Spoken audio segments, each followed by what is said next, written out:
Bismillahirrahmanirrahim. Assalamualaikum warahmatullahi wabarakatuh.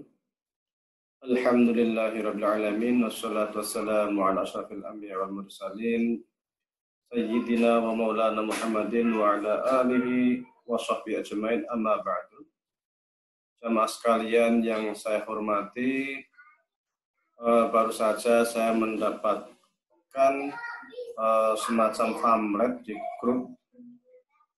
Belakangnya backgroundnya itu bendera-bendera negara-negara atau tentara berbaris, kemudian disebutkan konon hadis dari Rasulullah.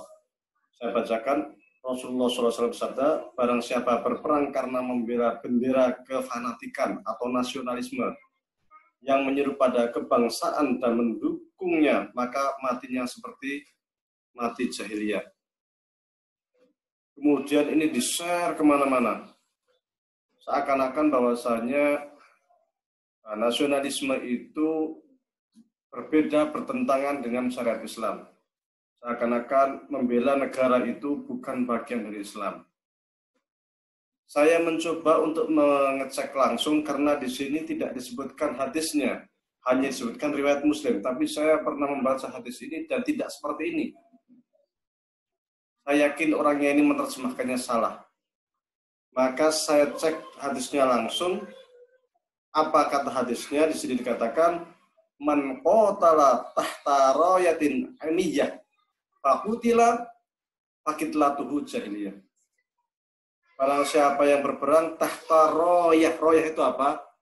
Rayah itu adalah bendera perang. Amiyah. Amiyah itu para ulama menerjemahkan atau mengartikan dengan dari kata ta'amma, buta atau fanatik buta, atau dia itu ada yang menafsirkan juga dengan orang yang dia itu tidak jelas posisinya, dia ikut berperang tetapi dia tidak tahu apakah dia itu di posisi yang benar atau yang salah, buta. Atau ada juga ulama yang menafsirkan fi'imiyah itu dia berada di kelompok yang sesat, yang salah. Maka orang yang berjuang atau berperang di bawah bendera kelompok atau di bawah kelompok yang sesat, ya kan? Atau dia tidak tahu kelompok dia itu benar atau salah, maka jika dia terbunuh maka mati itu mati jahiliyah, dianggap seperti matinya jahiliyah.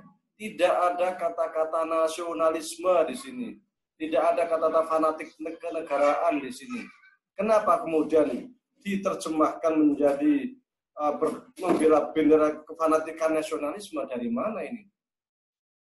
Rasulullah saja ketika hijrah dari Mekah ke Madinah, ketika akan keluar dari kota Mekah menangis, kemudian melihat ke Mekah, ya wahai Mekah, saya itu sangat cinta kepadamu, saya itu sangat rindu kepadamu, andai penduduk Mekah itu tidak mengusirku, maka saya sekali-kali tidak akan keluar dari kota Mekah. Pejuang kemerdekaan itu, yang membela tanah air itu semua mengucapkan takbir Allahu Akbar. Mereka itu para ulama yang mencetuskan lagu 17 Agustus juga para ulama, yang menciptakan lagu syukur juga para ulama, yang membantu Soekarno untuk mengumumkan dekret kemerdekaan juga ulama, yang mencetuskan Piagam Jakarta, Pancasila, semuanya para ulama. Janganlah kemudian dipertentangkan antara para ulama dengan nasionalisme.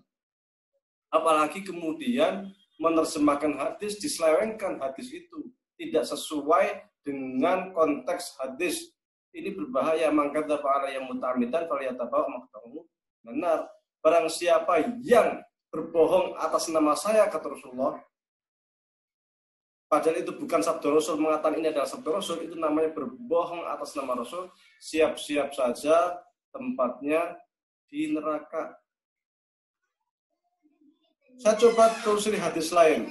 Tadi saya katakan amiyah itu buta. Ternyata juga ada hadis lain. Qala Rasulullah SAW, man kharaja minat ta'ah, barang siapa yang keluar dari ketaatan, maksudnya ketaatan ini adalah tidak tunduk, tidak mau ikut kepada pemerintah. Wa faraqal jamaah, dia memberontak ini. famata maitatan jahiliyah, maka dia matinya seperti mati orang jahiliyah. Kalau dia memberontak tidak ikut pemerintah, maka dia meninggalnya itu seperti orang jahiliyah.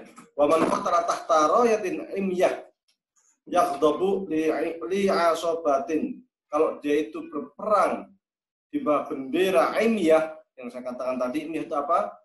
Imyah itu bisa jadi dia tidak tahu di posisi yang benar atau salah, atau bisa jadi dia itu berada di posisi yang sesat, yang salah. Maka dia akan mendapatkan apa? Akan mendapatkan murka dari Allah Subhanahu wa taala. Jadi mohonlah bukan karena kita itu karena kita suka dengan kelompok kita kemudian kita memelintir hadis. Janganlah demikian.